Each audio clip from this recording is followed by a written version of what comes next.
Estamos aqui com a professora Edileide, né, minha professora do Instituto Federal do Piauí, e pode ficar à vontade aí, professora, para se apresentar. Então, bom dia a todos. Eu sou Edileide, né? Na verdade, Maria Edileide. Os as pessoas às vezes perguntam qual é o meu nome, eu digo Maria Edileide.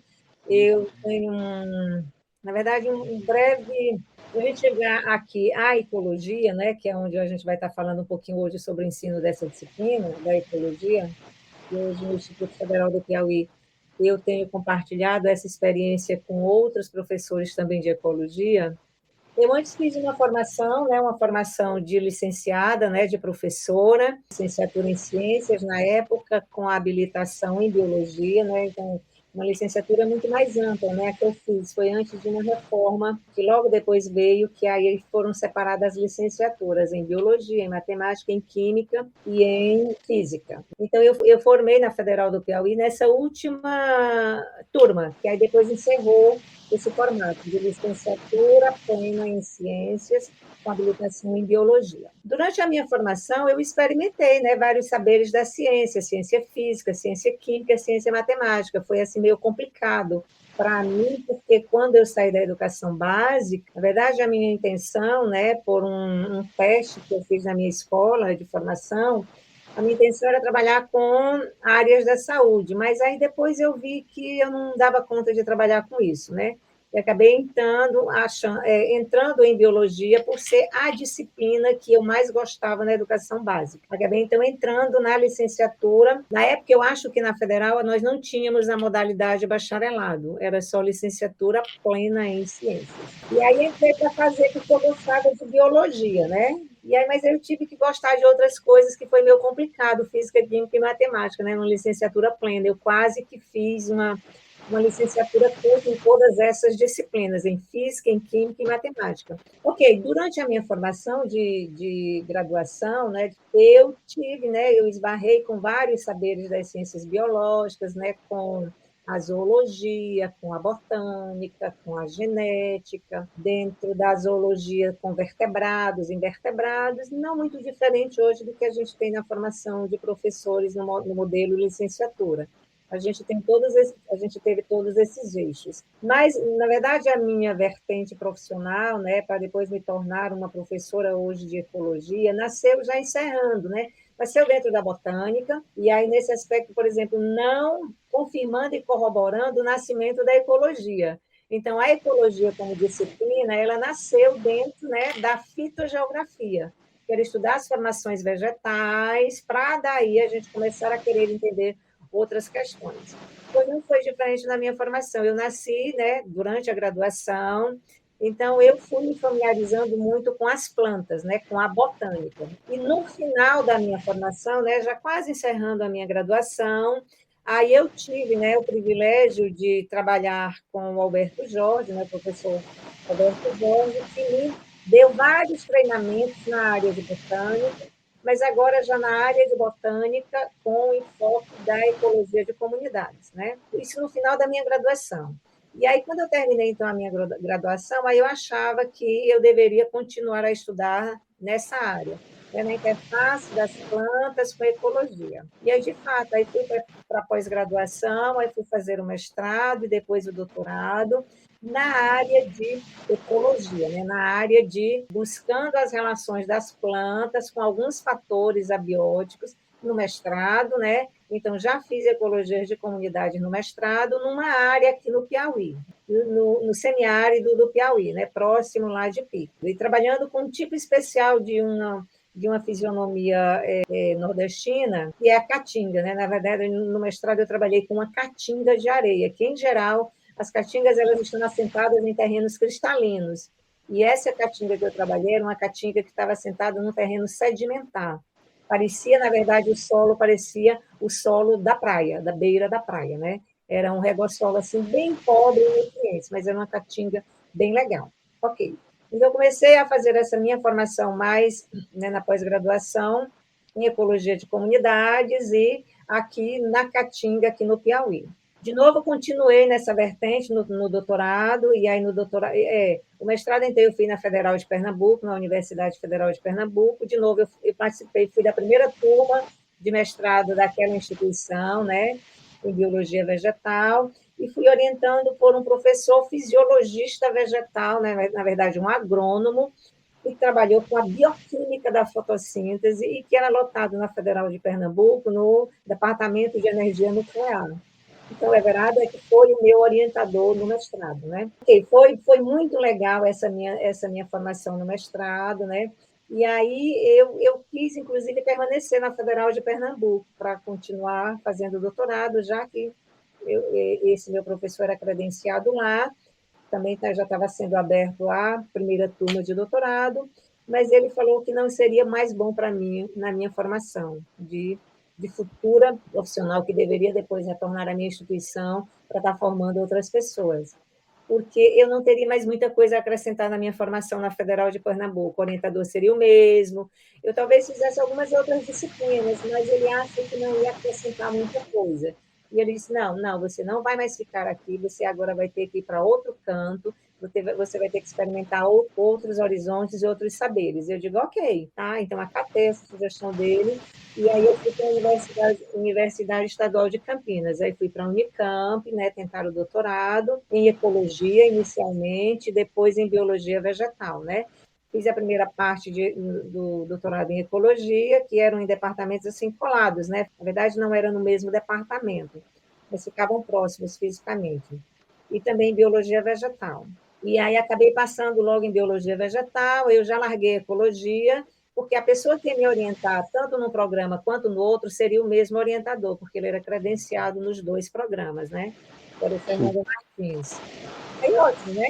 Então, acabei ficando em biologia vegetal e aí continuei trabalhando com ecologia, de novo ecologia vegetal, ecologia de comunidades, agora numa área também aqui do Piauí, mas agora no Parque Nacional de Sete Cidades. Uma unidade de conservação de uso indireto, que fica aqui no centro-norte do estado do Piauí. Então, durante 4 anos, eu tentei buscar, explicar as relações fitossociológicas das populações de plantas daquele local, e tentando fazer alguma ligação com fatores abióticos, e, em particular, com fatores que estão associados com o substrato da planta, que é o solo. Então, fatores químicos, fatores físicos, então, nós fizemos várias análises de solo, e tentamos, então, ver alguma relação do tipo de vegetação que a gente encontrava naquele mosaico do parque com alguns fatores, né, que estavam associados com a física ou com a química dos solos daquele parque. E aí, nesse espaço, quando eu estava fazendo esse doutorado, aí eu consegui êxito para professor de biologia no antigo Centro Federal de Educação Tecnológica do Piauí, né, antigo Cefet, e agora, mais recentemente, Instituto Federal do Piauí. Na época, para o campus, o único campus que nós tínhamos fora de Teresina, que era, na verdade, não era campus, né, na época de Cefet, que era a Unidade Descentralizada de Ensino de Floriano, a UNED, lá em Floriano. Então, entrei para professor de biologia lá, a primeira professora de biologia também do campus, e aí, nesse espaço que eu tinha acabado de entrar para o Cefet, aí eu consigo, né, logrei êxito no doutorado.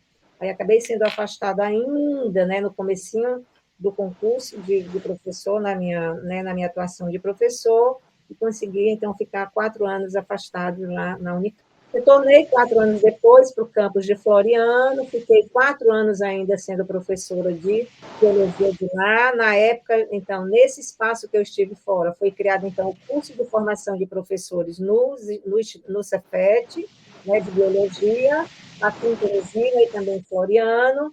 Então, acabei atuando durante 4 anos no curso de formação de professores em biologia em Floriano. Passaram os 4 anos, então eu acabei sendo removida para o campus Teresina, Zona Sul.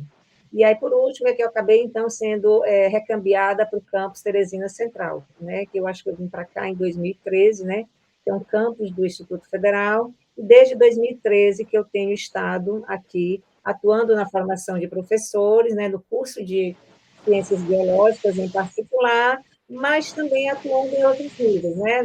Tanto na educação básica, quanto também na educação profissional, né? Já que a nossa carreira contempla esses 3 aspectos. Então, inicialmente, a gente começa, né, olhando para uma coisa mais restrita, porque, na verdade, a gente ainda não sabe o que vai querendo, e a gente vai ampliando os nossos olhos, né? Vai ampliando a nossa formação, e chega um momento que a gente quer fazer grandes gols, né? Que, na verdade, é o que acontece, por exemplo, dentro da ecologia, né? A ecologia, ela é uma disciplina que ela pressupõe vários saberes. E aí é legal que você, então, se aventure, né? No primeiro momento, esses terrenos parece que são instáveis, parece que vai deixando você assim sem chão, mas aí você vai, né, vai querendo se agarrar em algum galho, alguma coisa que você vai encontrando pelo caminho, e aí as coisas vão acontecendo. Então, nesse momento da minha formação profissional, nesse momento eu já não tenho assim mais barreiras para querer trabalhar com qualquer coisa que porventura venha aparecer, porque eu já me sinto agora firme, mas, né, acho que eu já tenho assim uma base que me dá a possibilidade de fazer grandes voos. Então é isso. Legal, legal, muito bom.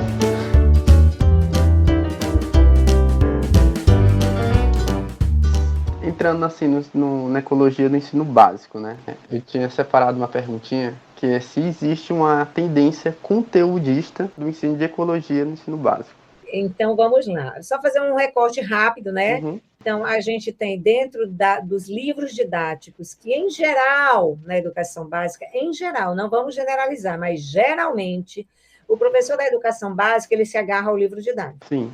Agarra ao livro didático e não quer sair do livro didático nunca. Porque, primeiro, tem problema de tempo no desenho curricular, né? Em geral, é muito pouquinha aula para biologia. Eu nem sei agora nesse formato, né? Segundo a BNCC, que na verdade até meio que isso acabou, essas caixinhas de disciplina. Por exemplo, não tem mais a disciplina biologia, entre aspas, né?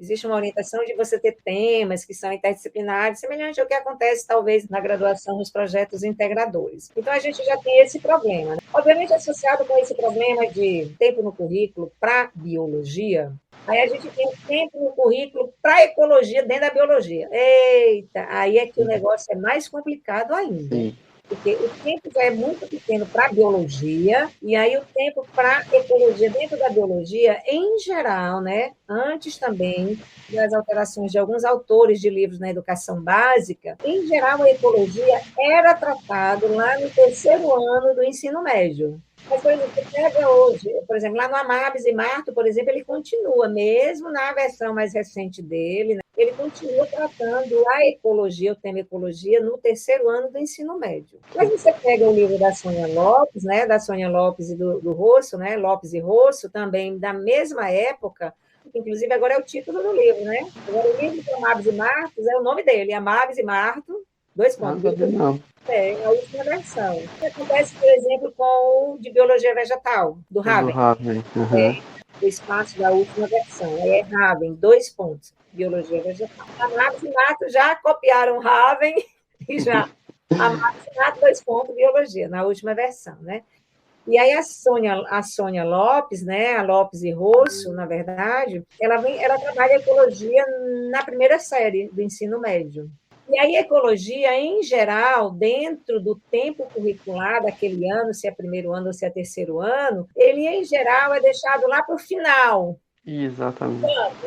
Porque no início do ano, quando a gente olha para o Amabis e Marto, você tem a genética, aí depois você entra com a evolução, não sobra nada para a ecologia.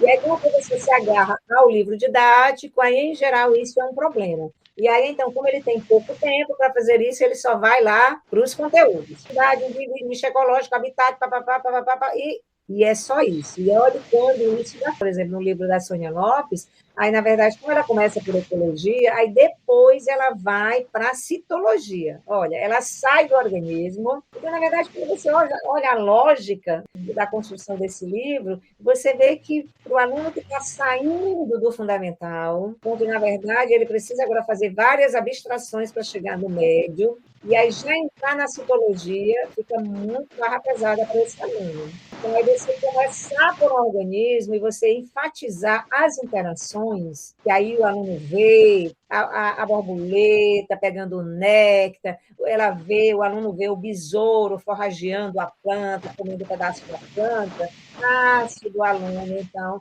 perceber essas interações lá no primeiro ano. E aí, só passando, interrompendo aqui rapidão, para comunicar que eu coloquei um formulário na descrição Esse formulário ele vai abranger, caso você queira participar da equipe, me ajudar de alguma forma, você vai lá no formulário, lá fala as partes que eu preciso de ajuda, pode ser na edição do podcast, que é onde eu tenho mais problemas, porque só é eu e demora muito. Também preciso de ajuda na parte da informática, caso você, sei lá, você não sabe editar, mas você sabe fazer um site, então estou precisando muito. Você também pode ser a pessoa que quer ser mediadora também, você quer conversar com as pessoas, que você quer ir atrás de outras pessoas, você tem alguns contatos para trazer pessoas para conversar sobre determinados assuntos, você também pode ser essa pessoa. Então eu coloquei todas essas opções lá no formulário, você preenche de acordo com a sua linha de interesse, caso você queira participar da equipe, preenche lá o formulário, que depois eu te respondo no teu e-mail, tá bom? E é isso, cheiro, beijos. E aí, ainda nesse livro do primeiro ano, da Sônia Lopes, aí ela vai para a citologia. Então, o grande problema que eu acho que nós temos é por conta do tempo curricular ser muito pequeno dentro da biologia e dentro da ecologia, e acaba sendo, né?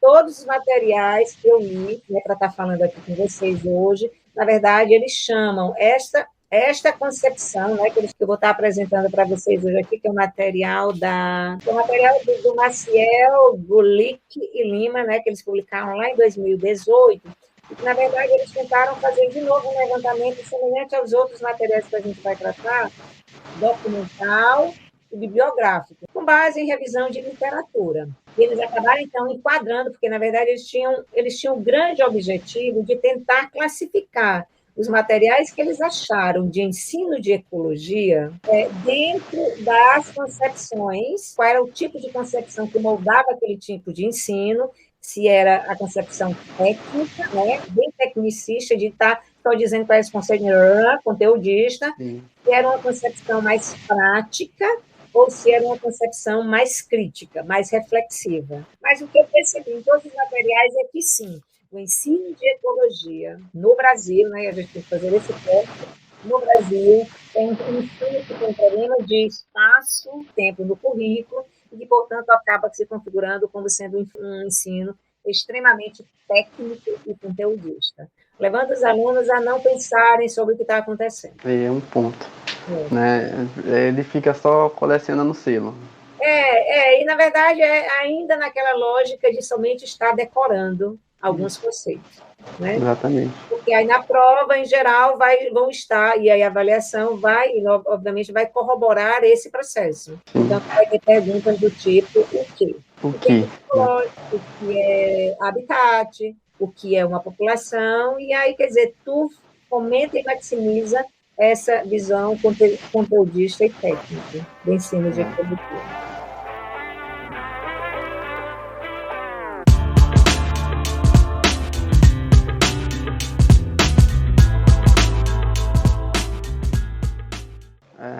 É o que eu acho mais triste, né? Porque não fornece assim, justamente esse pensamento crítico do aluno, né? Não dá para ele uma conscientização. Na verdade, conscientização, eu nem concordo com isso. Eu acho uma sensibilização, exatamente, porque consciente todo mundo é. Consciente todo mundo é. Eu tenho certeza que a pessoa que joga lixo na rua, a pessoa que destrói de habitat, ela sabe que ela está fazendo errado. Ela só não é sensível, né? Ela só não é sensível à questão. E eu sou um pouquinho mais pessimista, porque para pessoas mais velhas, eu não acredito que dê mais jeito, sinceramente. Então, por isso que eu acho que tem que focar muito mesmo na educação básica.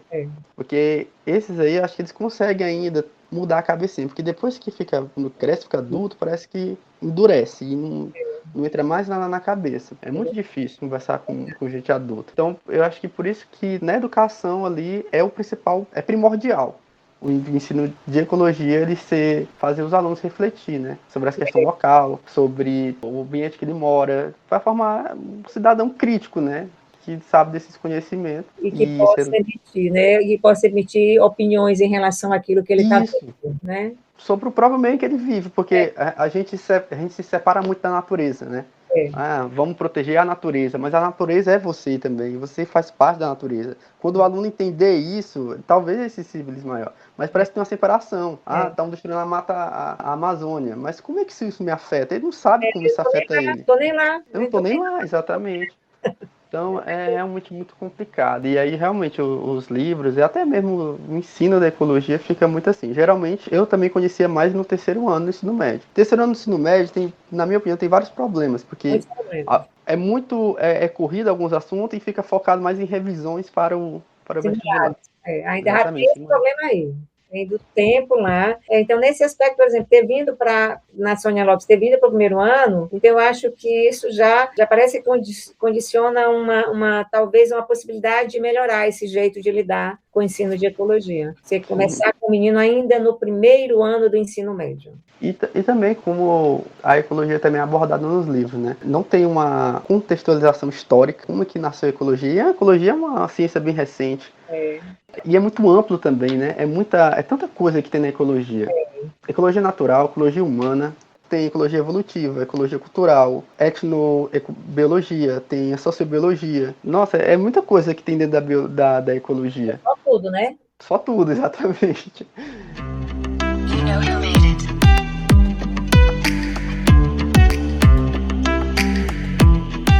E eu ainda acho também que tem um problema até na questão de evolução. Eu acho não, né? Eu já vim discutindo isso, eu fui pesquisar e vi que já tinha gente trabalhando nisso e falando que, olha, tem problema aqui no ensino de evolução. Porque quando a gente vai estudar ecologia, existe muito exige uma compreensão teorevolutiva. E às vezes parece que não casa. Você sai de uma coisa, vai para outra e eles não entendem que todas aquelas interações que eles viram na ecologia tem a ver com a evolução. Então talvez, quem sabe, se a evolução fosse primeiro e viesse depois a ecologia, talvez aí conseguisse casar as coisas, né? ficasse melhor. Sentido. Mas a evolução também geralmente é no terceiro ano e é o último assunto no livro do ensino médio. E aí o menino ninguém vê, o professor está cansado, os alunos estão cansados, é tudo vestibular. Então... E aí, ó, só reportando para a formação inicial, né, para vocês aí que estão terminando o curso. Em Ecologia 1, o Begon lá, Tauser de Harper, diz lá naquele capítulo 1 de cenários evolutivos. Então, ele já traz, né, para o bojo do livro básico de Ecologia 1, na formação inicial, que, na verdade, a ecologia ela é evolutiva. Ele dá o nome de ecologia evolutiva. E aí ele começa falando dos ajustes dos organismos, né? Porque, obviamente, na ecologia, o nosso corte é de organismos para cima. Nosso corte de estudo dentro de ecologia, de organismos para cima, quando a gente olha os níveis hierárquicos das ciências biológicas. Ele começa, então, olhando para o organismo, os seus ajustes ao ambiente, né? E, portanto, o organismo ainda dentro da ciência ecológica, como só o organismo, como fator biótico, e o ambiente como fator abiótico.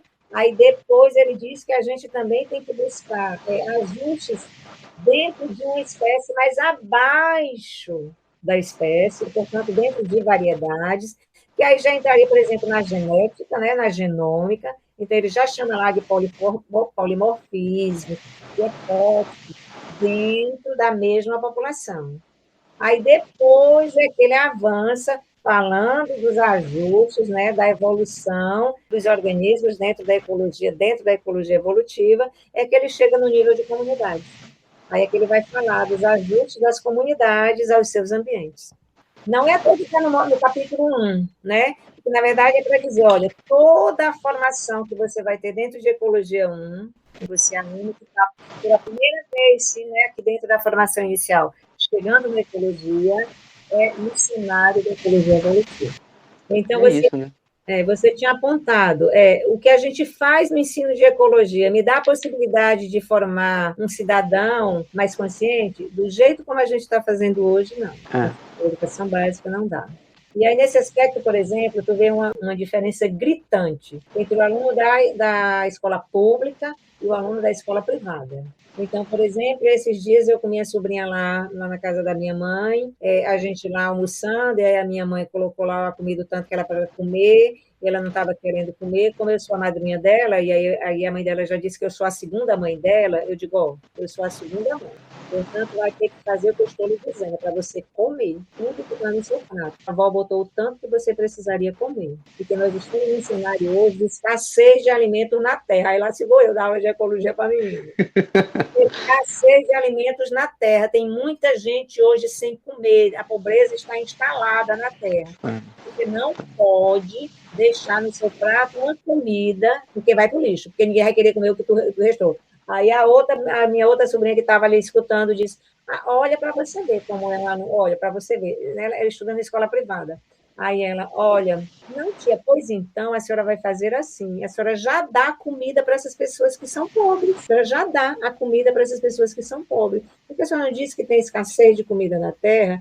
Eu digo, sim, e você vai ficar sem comer? Porque você, para aprender, você precisa comer. E se você não come, aí você, então, vai ter problemas de doença, não sei quem mais.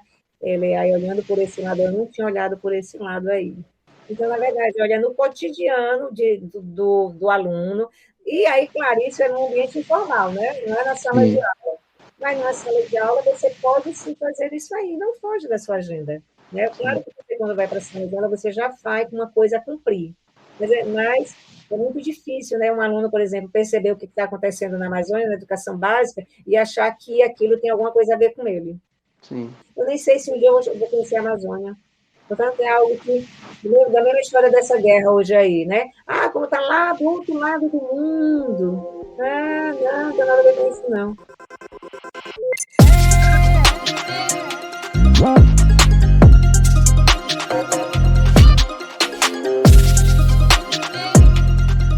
Eu acho que, em parte também, e aí eu já posso ir até lá para o final, em parte também tem a ver com a formação dos docentes. Porque acaba que os docentes, de formação continuada, então ele precisa cada vez mais estar se atualizando com o que está acontecendo no mundo. O mundo hoje quer um especialista que é capaz de emitir a sua opinião, talvez não com a riqueza de detalhe de um especialista, né? Porque, é claro, eu também não vou jogar no lixo a especialização.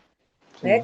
10, 15 anos da vida dele falando aquilo ali, mas eu tenho que, minimamente, como habitante da Terra, eu, outro habitante da Terra, minimamente tenho que ser capaz de dar a minha opinião em relação a qualquer assunto. Sim. Minimamente, né? Aí, maiores detalhes, eu vou ler os trabalhos. Então, temos uma tendência, e aí, nesse aspecto de uma educação para uma sociedade mais consciente, então, de novo, eu vou chamar para a gente aqui, que está dentro das teorias ecológicas, que você falou aqui, Pedro. Então, enquanto o aluno não perceber que ele é um elo, faz parte do sistema ecológico, ele não vai entender por que eu tenho que estar me importando com a morte de uma jiboia. Vai sentir, uma jiboia está atravessando a avenida, quer dizer, uma coisa irracional. Vai sentir uma jiboia enorme. Aquela era uma jiboia que não era um bebê, né? Exato. Quem não faltou nenhuma aula de biologia sabe que os organismos eles nascem pequenos e depois eles crescem e se tornam indivíduos adultos. E quando se tornam indivíduos adultos, eles vão fazer a reprodução. Então, isso em qualquer organismo acontece isso. E essa jiboia, ela era enorme, grossona. Rapaz, era um indivíduo adulto e, se duvidar, estava em plena reprodução, atravessando ali a Avenida dos Ipês. Faz sentido, né? Tu passar por cima de um animal desse. Rapaz, não tem sentido um animal desse aí, não. Tá apressado, tô atrasado. Ok, camarada, por desvio, ou então para, manda a pessoa sair do meio do caminho. E tem uma outra colocação que essa mesma aluna minha, essa mesma sobrinha minha, eu não sei por que eu tenho que estudar cobras lá em ciências, eu acho que é o 3º ano que ela faz. Eu digo, vou lhe explicar por que você tem que estudar cobras. Aí vai essas perguntas perto de mim. Eu digo, olha, deixa eu lhe dizer, porque primeiro você tem que conhecer esse organismo. E para você conhecer, você tem que estudar esse organismo. Segundo, porque você pode vir a se encontrar com ele. Não, mas eu não vou me encontrar nunca com ele, não. Eu digo, não se preocupe, vai, porque você, inclusive, está morando no lugar dele. Exato. Então, tem uma grande probabilidade de você encontrar com ele. E aí, se você conhece ele, você não vai matar, porque você vai ver que dentro das... Aí eu já até arrumei, dentro das serpentes, a gente tem aquelas que não têm veneno, que não têm peçonha, e aquelas que têm peçonha. Aquelas que tiver peçonha, você vai ver no corpo dela algumas características que você vai aprender agora, porque você vai estudar elas. E aí, se você encontrar com ela, você bota sebo nas canelas e corre, viu? Não queira conversar com ela, não, se ela for uma peçonhenta.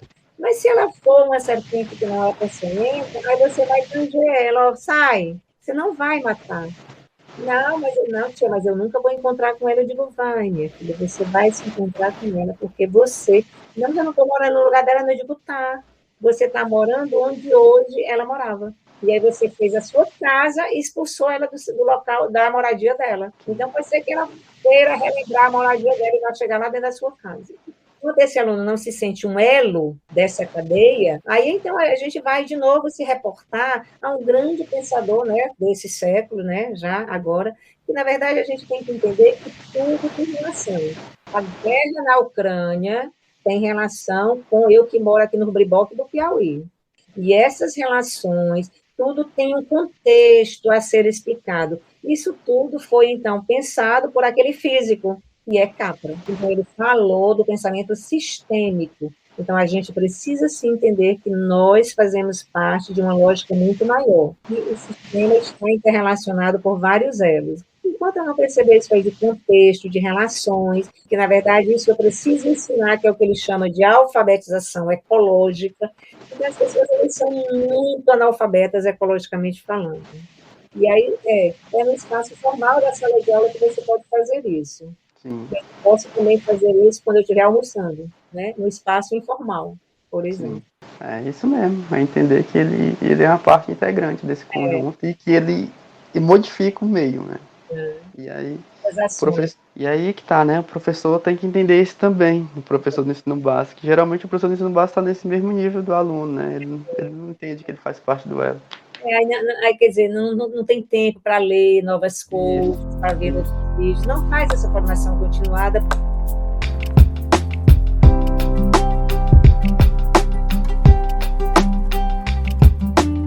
Ainda dentro de ensino, né? Algumas sugestões que eu fui tentando ver, procurar, é a questão das aulas práticas. Que a aula prática no ensino básico melhoraria significativamente, né? Porque faz com que o aluno ele possa vivenciar aquele meio, né? E aí talvez ele comece a entender ali, ter uma sensibilização maior. Só que a gente tem um problema, né, de orçamento, a gente tem problema de, sei lá, de espaço, professor, estrutura e tudo mais. Mas nas minhas leituras, eles apontaram um vínculo afetivo muito maior quando eles estão vivenciando aquilo, sabe? Vão para um parque, vão para um... Para fora da sala de aula, né? Pode ser isso, para fora de sala de aula. Isso. Arredores da escola, por exemplo, né? Exatamente. E aí promove esses aumentos de atitudes dos alunos, né? E aí eles fizeram até algumas pesquisas que eu vi, que eles faziam alguns questionários de antes, aí um questionário no meio e um questionário depois. E percebeu que houve uns aumentos significativos, tanto na aprendizagem deles e a forma de que eles viam o ambiente, né? Sim. Porque, na verdade, essa estratégia, aula de campo, aula prática, ela dá uma qualidade, né, ao saber, né? Então, imagina, eu não estou mais agora só interessada em quantidade, já que a quantidade eu não tenho, olhando para o ensino de ecologia. Então, eu não tenho tempo curricular para ensinar ecologia. Então, o tempo curricular que eu tenho para ensinar qualidade, né, para ensinar ecologia, então, pelo menos que eu possa fazer isso com qualidade. Já que eu não tenho tempo que eu acho que eu deveria ter para estar fazendo ecologia, né? Porque o ideal era que a gente... mas a gente sabe que a gente não trabalha, quer dizer, o ideal é aquilo que a teoria fala, e que, na verdade, a gente precisa tentar agregar sempre às nossas salas de aula. Mas a gente sabe que o cotidiano das nossas salas de aula e o real, ele está muito longe desse ideal. Mas não é porque está muito longe desse ideal que eu vou esquecer o ideal. Não. Eu tenho que sempre saber que esse deveria ser o local para onde eu deveria ir. Era tentar agregar na minha aula de ecologia, ensinar ecologia, tentar ensinar conteúdo. Claro que eu tenho que ensinar conteúdo de ecologia, na aula de ecologia, mas eu também tinha que ensinar a possibilidade de fazer com que o aluno ressignifique esses conteúdos numa aula de campo. Sim, exato. Foi o que eu estava vendo, que tem que ter aula ali teórica, né? Para eles entenderem aqueles conteúdos, para depois... Aí ressignifica isso numa aula de campo. Mas é preciso que também, agora eu tenho a teoria, e agora eu tenho a prática, mas é preciso que agora eu seja capaz de construir uma opinião sobre aquilo.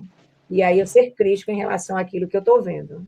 Então, na verdade, as coisas não são tão simples assim, tudo é muito complexo. Mas a gente sabe que esse deveria ser o fim para onde a gente deveria ir.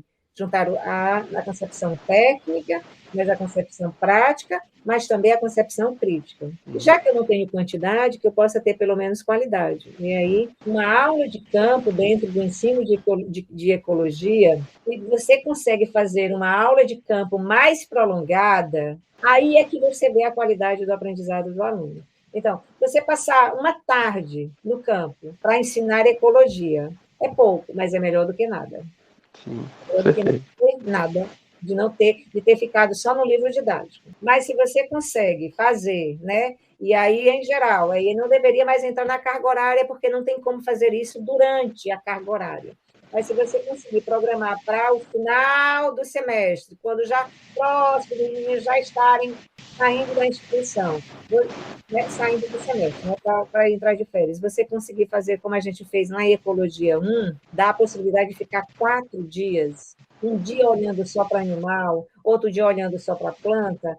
É impressionante como você vê, assim, a pessoa está morta, é como se a pessoa tivesse morta. E aí, no quarto dia, então ele chegou lá quase já sem saber nada do que estava acontecendo. E aí agora, no terceiro dia, ele agora vai expor, e agora vai construir esses modelos em cima do que ele viveu, que seria a concepção crítica, e apresentar isso, você vê como a pessoa aprendeu demais. Aquilo que passou durante os 4 meses, que você via que parece que não estava acontecendo coisa nenhuma, você vê em 4 dias isso acontecer. É incrível o poder de uma aula de campo. Agora, sim, se isso a literatura já fala, por que isso é muito complicado? Olha, eu reconheço, e aí nós tivemos experiência agora nesse semestre, já de fazer 2 saídas de campo em 2 disciplinas diferentes na mesma semana. Falta de estrutura financeira da instituição onde tu estás. Ok, mas se não tem problema, vai para o entorno da escola.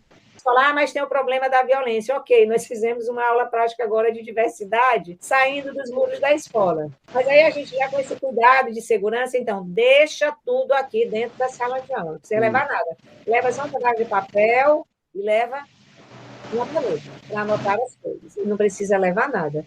Então, se eu não tenho condição de, por exemplo, pegar os alunos e colocar dentro do ônibus e levar para uma unidade de concentração, por exemplo, faz ali, sai da sala de aula. Se não tenho tempo curricular para fazer isso, porque é muito, e eu tenho um ementa a cumprir, não sei o que mais, durante a formação dos alunos, ok, então faz isso, faz uma previsão, mas já deixa planejado para os alunos saberem, ó, lá no final, quando a gente vai estiver quase saindo de fora, saindo de férias, a gente vai fazer um piquenique, né? A gente vai levar algumas comidinhas, mas isso é só depois, né? Na verdade era só o chamamento. E aí imagino que vários, não vale mais nota. Na verdade, só vai aquele aluno que tem interesse, e você vai ver que vão quase todos os alunos. Então, nessa época agora que nós estamos em greve, agora, em Teresina, em greve de ônibus, nós fizemos essas 2 saídas de campo na mesma semana. Estava 100% dos alunos. Não sei como que chegaram no instituto, mas chegaram. E a gente deixou uma tolerânciazinha bem pouquinha, 15 minutos, não chegou, a gente vai embora. Então, a aula de campo, de fato, é fundamental para dar sentido àquilo que o aluno aprendeu. Agora, na aula de campo, ela precisa ser orientada. Também, bora para o campo. Aí, bora, presta atenção no que está acontecendo. Não, também não é assim, não é aula passeio. Entendeu? Então, eu critiquei essa história de aula passeio. Aula passeio é uma coisa, a aula de campo é outra coisa. A aula passeio é para passear mesmo. Prestar atenção, tu pode prestar atenção ou não na borboleta, porque é passeio. Eu não vi, mas tiveram alguns que viram. A aula de campo precisa ser orientada. Ela precisa ter etapas a serem cumpridas, ela precisa trazer saberes que precisam ser trazidos da sala de aula para agora, para a prática.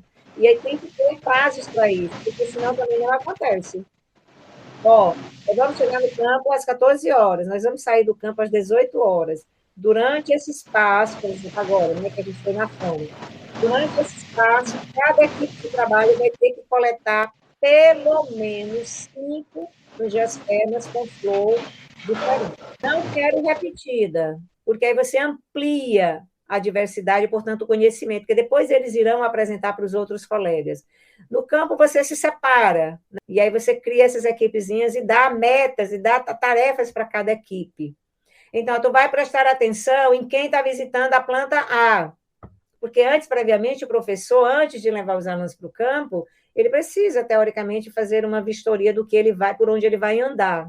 Porque como que ele vai andar junto com os alunos, na memória dos alunos? Não dá. Então, aí, por conta disso, é que isso, em geral, nunca acontece, porque precisa pelo menos 2 dias. O professor precisa primeiro ir lá e depois ele vai com os alunos. Precisa fazer o guia de orientação do que vai acontecer lá. Mas quando tu faz isso, é impressionante como as coisas funcionam, e funcionam bem direitinho, e tu acaba, inclusive, antes da hora. Em todos os trabalhos que eu vi, que eu li aqui para estar falando sobre ensino de ecologia, eles sempre colocam isso nas considerações finais.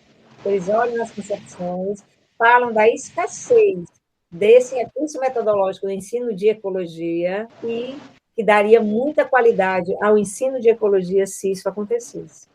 Com certeza. Está escrito as coisas, né? Sim. Ou na sua formação continuada, precisa saber disso. Porque, às vezes, né, fez a sua formação, já tem um tempo, aí não atualizou mais, aí não sabe o que está acontecendo mais, aí, porque aí tem vários guias, tem várias sugestões, inclusive um dos trabalhos, né, que a gente leu aqui, que ele fala, uma das críticas dos livros que foram analisados, aquele material que você falou, do Favoretti. Faz uma crítica que os livros não sugerem as aulas de Exatamente. campo. Isso. E aí não sugerem, né, os meninos lerem outras coisas, não sugerem assistir outros vídeos, porque, na verdade, isso o aluno faz na casa dele. Não precisa ser no ambiente da sala de aula. Então, nesse aspecto, por exemplo, a pandemia e o ensino remoto, eu acho que melhorou isso aí. Porque agora o professor ele tem a possibilidade de, no ambiente virtual, ele colocar isso que ele gostaria de falar no ensino. Ele coloca os videozinhos lá, ele coloca outros materiais que ele gostaria que o aluno lesse. Agora, claro, tem que instigar os alunos a fazerem isso e no momento da sala de aula, pelo menos fazer um linkzinho, porque senão também não vai acontecer, não. Isso, não adianta só jogar e esperar, né? E aí, porque em geral você tem que ter cuidado de colocar coisas pequenas, né? 9 minutos, coisinha pequenininha, videozinho pequeno. Porque aí o menino tem uma vez. 5 minutos. Ah, Maria, como é que não pode parar 5 minutos para ver um vídeo? Não, aí também não dá, né? Aí tá, mas não entendeu. Aí ele vai ver de novo. E aí, quando for na aula seguinte, o professor linka de novo, busca esse saber lá. Bora ver aqui, o que foi mesmo rapidamente? O que foi que você entendeu daquele vídeo? Ou então você chega com uma questão que é bem lá do vídeo, faz uma questão daquela bem direcionada. E aí você vê se os meninos ficam não remexendo o olho. Se ficarem remexendo o olho, aí você vai ver que eles não assistiram o vídeo. Essa parte de tecnologia e influenciar a vir em vídeo e outras coisas, eu também estava vendo um trabalho que falava sobre o uso de documentários e filmes. Só que aí já é maior, né? Já é 1h30, 2 horas, é mais complicado. Aí é mais complicado, eu acho. Mas talvez possa usar também dentro da sala de aula, né? Tipo, sem precisar eles assistir na própria casa. Mas uma coisa que eu achei interessante que eles falaram é o uso de filmes comerciais. Se a gente fala assim, vamos assistir um documentário, que é aquele documentário que fala mesmo do assunto, né? Um documentário de ecologia, um cor do tipo. Vida na Terra, não sei o que. Tem esses documentários bem legais aí, só que pra nós que gostam, né? Aí eles podem revirar o olho mesmo. Eles estavam falando também do uso de filmes comerciais, esses filmes de entretenimento. Que tá aí na mídia. Que tá na mídia, que tá chame mais atenção. Tá e aí, isso. E aí, um dia desse, até lembrei de uma coisa que eu estava discutindo com o professor Vitor Hugo, que a gente estava discutindo que o meu TCC é aquele negócio do jogo e tudo mais, e a gente lembrou do filme do Avatar. Sim. O Avatar é um filme que vai ter até o 2 esse ano, se eu não me engano. É um filme de entretenimento, que foi recorde de bilheteria. E se a gente for ter um olhar ecológico do filme, nossa, ele é a biofilia pura. Os bichos, eles têm que se pegar a raiz da árvore e eles se conectam literalmente, sabe? É tipo literal a conexão deles com... Fisicamente. Exatamente, fisicamente. Então, se a gente for ter um olhar ali mais ecológico, né? E então ali já dava pra, sei lá, os alunos iam assistir um filme que é de entretenimento, um filme comercial, mas dava pra discutir outras coisas. A gente tem muitos filmes de animação, como os filmes da Disney, que eu acho que eles são muito precisos. Eles fazem animação ali, mas gostam de ser precisos também. Uns cenários bem reais, né? Isso. Aí, Procurando Nemo tem diversas coisas que pode abordar ali. As interações. Sim, as interações. Tem um filminho da abelha também. Então, tem muita coisinha que a gente pode pegar nesses filmes que são comerciais, né? Filmes que não é exatamente educativos, mas pode chamar mais atenção. E aí talvez os alunos assistam, se empolguem mais para assistir, mas a gente tente puxar esse lado deles. Aí o professor precisa ir assistir também o filme, Sim, né? tem que assistir também. Eu assisti até antes, já E claro, analisar tudo. aí já faz uma análise meio crítica, porque ele precisa estar 2 páginas depois do aluno, pelo menos. 2 Exatamente. páginas, né? Exatamente. Depois do aluno, aí já elenca, já vê algumas possibilidades no filme, aí obviamente não vai dar tudo para discutir na sala de aula, então ele prioriza aquelas que são mais basilares, mais essenciais, porque Sim. aquelas mais complexas que só ele que viu, então não adianta, porque não vai acontecer, né? É, Então sim. tenta pegar aquelas, né? Já que a turma é muito heterogênea, mas tenta tentar aquela que é mais básica, né? Que está dentro do que ele está trabalhando. Legal isso aí, de filmes comerciais. Porque, como você falou, se a gente mandar um vídeo grande, ele não vai assistir. Mas quem sabe, se a gente chamar, juntar ali todo mundo, todo mundo Pipoca. uma pipoca, e todo mundo vai assistir um filme que não é exatamente um documentário, um filme mais comercial, mas que o professor já sabe o que ele pode discutir, aí dá para fazer uma coisa legal. Legal. Aí, em geral, pode fazer essa previsão mais lá para o final. Sim, lá pro final. Porque aí, assim, para não ter o peso de negócio de nota, esse negócio de porque vai valer nota, presta atenção, arregala o olho, anota tudo. Não. Eu acho que esse negócio de ficar falando vai valer nota e tudo mais, acho que mais assusta o aluno. Deixa lá no final, deixa lá no final já, aí faz isso mais leve. Aí cada um pode ter a pipoca que quiser, de bacon, de não sei de quê, aí o aluno fica até 5 horas assistindo o filme e vai achar bom. Exatamente. Eu acho que até linka ainda com aquele conceito que a gente estava falando antes, do aluno ser mais reflexivo, né? Então ele vai pensar ali, refletir sobre o filme, mas sem estar se preocupando em ter que passar de ano, entendeu? Ter que passar, pegar a nota. Talvez ele já passou, ele já está aprovado. Fica mais algo, né? Um extra ali.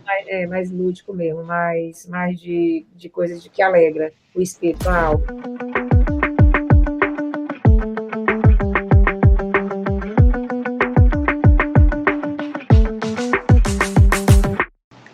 Só para concluir, eu coloquei um tópico, né, de divulgação científica, né, que seria a contribuição das mídias digitais. Nas minhas leituras, né, principalmente por conta da pandemia, afirma que a divulgação científica aumentou bastante, né? Eu mesmo, eu estou tentando até me aventurar nisso. Esse aqui é um projetozinho de divulgação científica.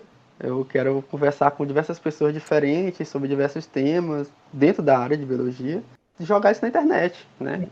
E ver como é que vai ser, né? Isso, se vai ter um alcance grande, eu não sei, mas quem sabe dê certo, sabe? Eu escuto, na pandemia também, eu acabei tendo o hábito de escutar podcast. Eu conheci uns podcasts que é nesse formato, só de áudio e de conversa.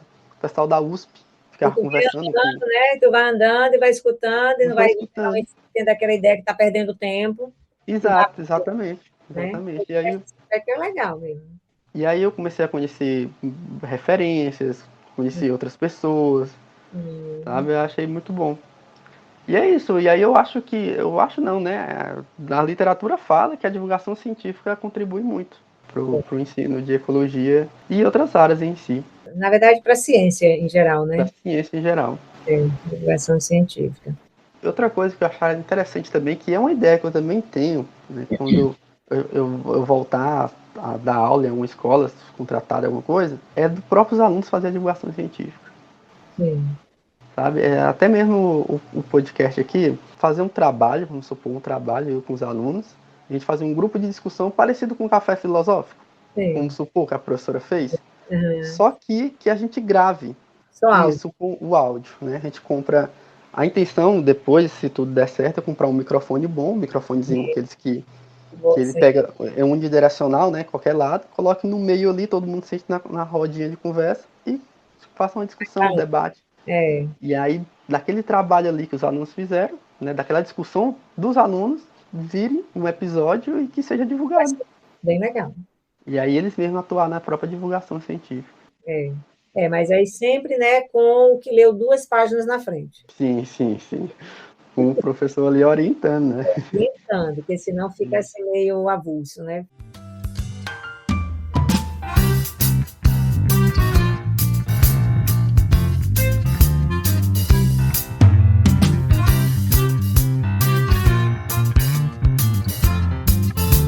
Uma Muito, muito, muito bom, professora. E o que que a senhora recomenda? Qual seria a sua recomendação, literatura, etc. Para a gente aprofundar ou conhecer um pouco mais desse assunto. O Poema Perfeito é um dos materiais que eu estou sugerindo aqui para ensinar ecologia, né? O livro do Poema Perfeito é um livro que eu comprei em sebo ou comprou novo? Eu comprei novo. Ainda tem na editora para vender. Eu acho que tem. Eu comprei na Amazon. E Comprei foi na Amazon. barato, né? Foi quanto? Foi 38. O meu foi 22 quando eu comprei. Foi mais barato. Baratinho, foi no Congresso de Ecologia que eu comprei. Na Ó, verdade, agora, exatamente agora, dia 4 de abril, está 36 na Amazon. mais um Mas pouquinho. você consegue comprar ele usado mais barato. É bem baratinho. Bem E baratinho. aí, esse é um dos livros que eu indico que você deve comprar em sebo, porque o papel já é reciclado, o papel dele já é aquele papel que não é branquinho, Sim. ele é um livro para ser lido mesmo, e aí, assim, é legal você ter, porque você quer ler outras vezes, mas não tem nenhuma figura. É. Porque se não tem nenhuma figura, só tem letra aí no papel, então, ok, compra no sebo, aí você deve achar bem baratinho no sebo, um livro desse aí. Então, o Poema Perfeito, quando eu comprei no Congresso de Ecologia, gostei do título. Não sabia quem era Fernando Fernandes. Descobri nesse congresso ele, porque ele estava no congresso, mas quando eu comprei, não sabia quem era, não, Fernando Fernandes. E aí, ele dando uma palestra sobre um dos capítulos desse livro, que inclusive bombou nesse congresso. Essa palestra teve que ser dada 3 vezes, porque a primeira vez lotou e saiu participante pelo ladrão. E aí o povo, não, eu quero assistir. Aí a coordenação do Congresso de Ecologia, tá, ok, pois ele vai dar dia tal, papapá. Segunda vez, de novo, um monte de gente que não conseguiu entrar. No mesmo evento, né, que em geral eram 5 dias, né, o Congresso de Ecologia do Brasil, lá em 2007, eu acho. O livro é de 2000.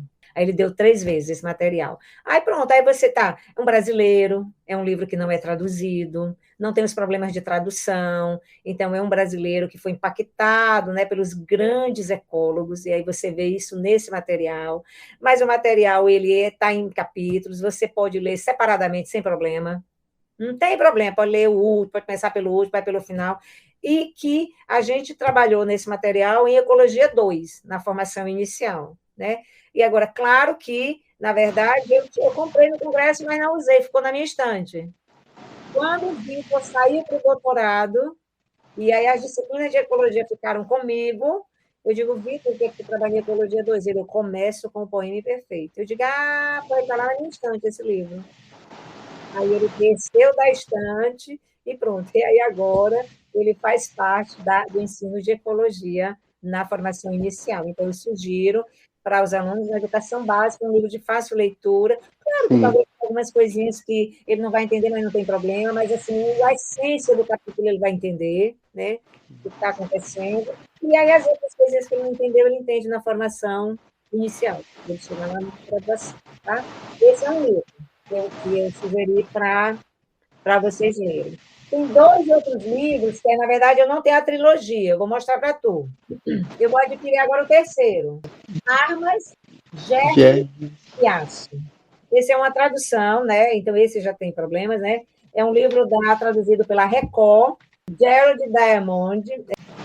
Esse livro, né, que faz parte de uma trilogia dele, Armas, Germes e Aço, Os Destinos das Sociedades Humanas, ele ganhou o prêmio, lá, que eu também não sabia, ele é ganhador do prêmio pelo governo dos Estados Unidos da América para as obras que foram sensacionais naquele ano, de jornalismo, de divulgação e de música, parece, né? Então, ele ganhou em 98, porque esse livro ele é de 97, ele foi publicado lá no inglês em 97, e em 2007 ele foi traduzido para a gente, para o Brasil, né? E essa edição que eu tenho, eu nem sei qual edição que está, essa edição que eu tenho, essa edição é a 9ª edição, tá?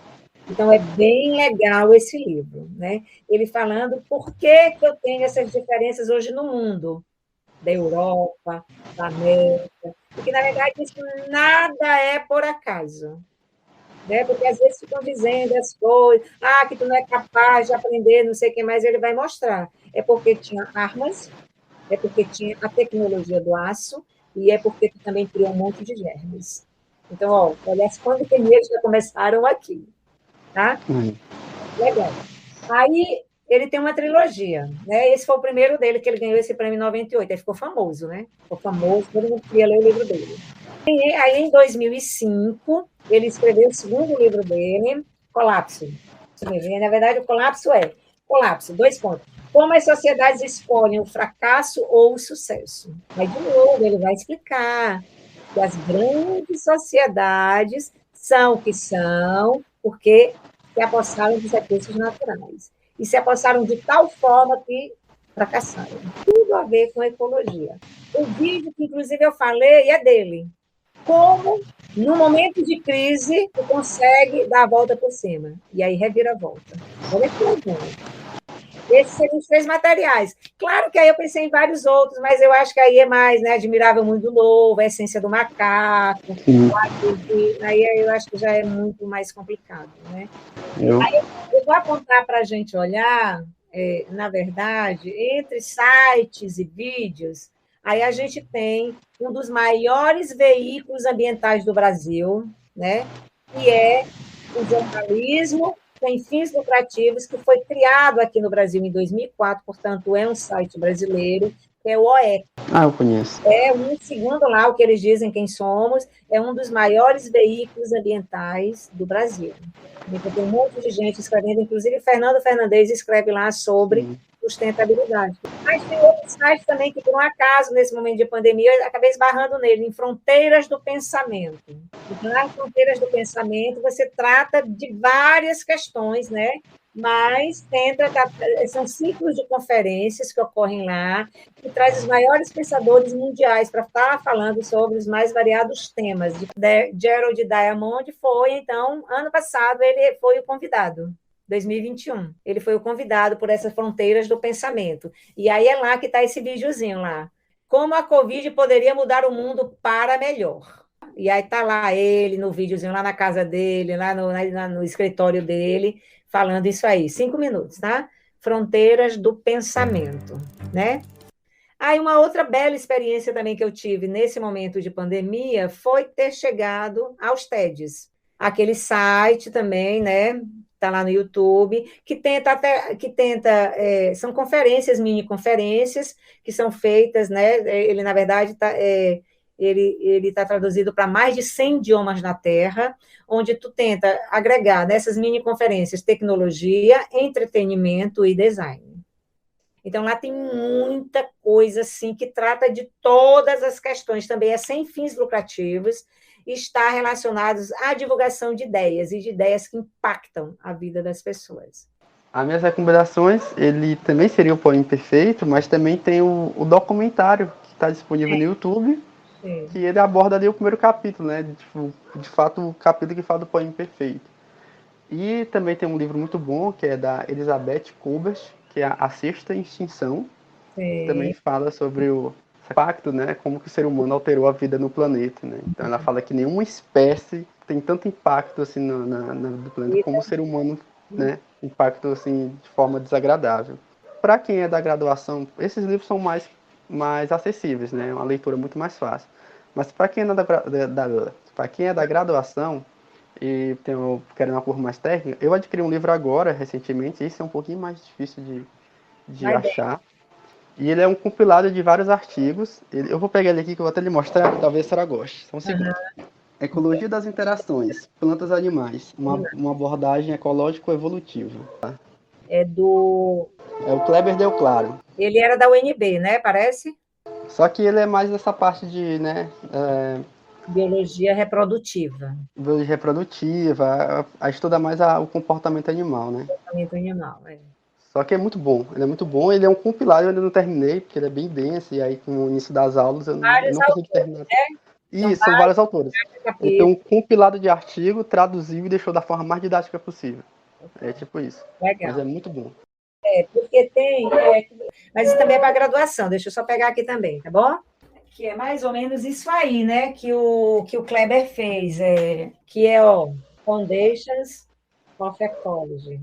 São os fundamentos da ecologia com os artigos clássicos que fundamentaram a ecologia.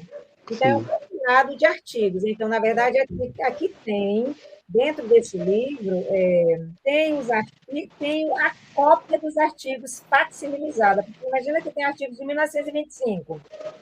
Sim. Do começo. Então, não tinha isso em PDF. Então, a Leslie Brial e o James Brown, que são os editores desse livro, juntaram esses artigos que são basilares da ecologia, né, que eles estão chamando de Foundations Papers. E aí, nesses Foundations, tem vários artigos que são facsimilizados, né, que são fotografias dos artigos, porque não tem PDF. E aí, para os alunos de Ecologia 1, a gente trabalha definindo ecologia como uma ciência, que, na verdade, aí são vários autores, né, diferente aqui dentro, né? E aí, quem escreveu esse capítulo, Definindo Ecologia como a Ciência, Define Ecology as a Science, foi a Sharon Kingsland. Sim, ela trabalhou, essa autora, na Ecologia 1, lá no comecinho da Ecologia. E aí, pessoal? Nesse momento a gente encerraria o podcast e a gente dava os agradecimentos, né? Foi o que aconteceu. Só que eu percebi que a gravação não foi completa. Pelo que eu vi, aparentemente parou de gravar porque a memória do computador estava lotada. E aí, pelo menos gravou tudo, né? Mas não gravou os agradecimentos. Mas fica os agradecimentos da professora Edileide, ela agradeceu pela participação. E também meus agradecimentos, tá? Então, muito obrigado se você assistiu até aqui. E não esquece, caso você tenha interesse, de dar uma olhada no formulário, tá bom? O formulário tá na descrição, que é o formulário aí caso você queira participar da equipe. E lá você pode colocar como que você pode contribuir para a equipe, né? Qual a forma que você se sentiria melhor. Então, dá uma olhada no formulário. E é isso, pessoal. Um abração. E muito obrigado por ter escutado até aqui. Espero que vocês tenham gostado. Tchau, tchau.